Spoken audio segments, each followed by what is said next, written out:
News channel सक्षम news channel network ला subscribe करा, लाईक करून शेअर करा। ओबीसींचा एकमुखी आवाज, मराठा समाजाला ओबीसीतून आरक्षण देऊ नये। जळगाव जामोद येथे एक दिवसीय धरणे आंदोलन। जळगाव जामोद येथे ओबीसी आरक्षण वाचविण्यासाठी ठाम भूमिका घेत एक दिवसीय धरणे आंदोलन करण्यात आले। मराठा समाजाला ओबीसी मधून आरक्षण देऊ नये या मागणीसाठी महाराष्ट्र राज्य ओबीसी आरक्षण बचाव समितीचे अध्यक्ष पी. तायडे यांच्या नेतृत्वाखाली तसेच राष्ट्रीय ओबीसी महासंघ, अखिल भारतीय महात्मा फुले समता परिषद व विविध ओबीसी घटक संघटनांच्या वतीने उपविभागीय अधिकारी कार्यालयासमोर धरणे आंदोलन झाले।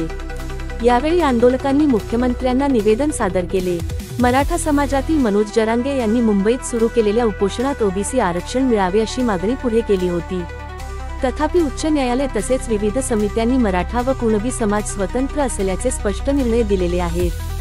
महाराष्ट्र सरकारने मराठा समाजाला आधीच एससीबीसी व ईडब्ल्यूएस मधून आरक्षण दिले आहे, तरीही दबाव तंत्र वापरून ओबीसींच्या हक्कावर गदा आणण्याचा प्रयत्न सुरू असल्याचा आरोप आंदोलनकर्त्यांनी केला।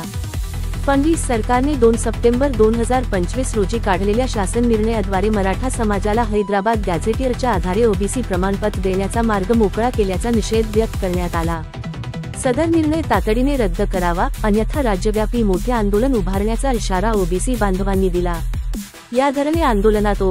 पी. तायडे, आर. से. कौलकार, ज्योतिताई ढोकळे, डॉक्टर.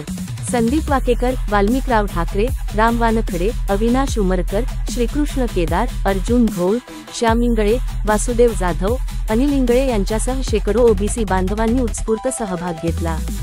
सक्षम न्यूज चॅनल नेटवर्कसाठी जिल्हा प्रतिनिधी पवन ठाकरे, बुलढाणा।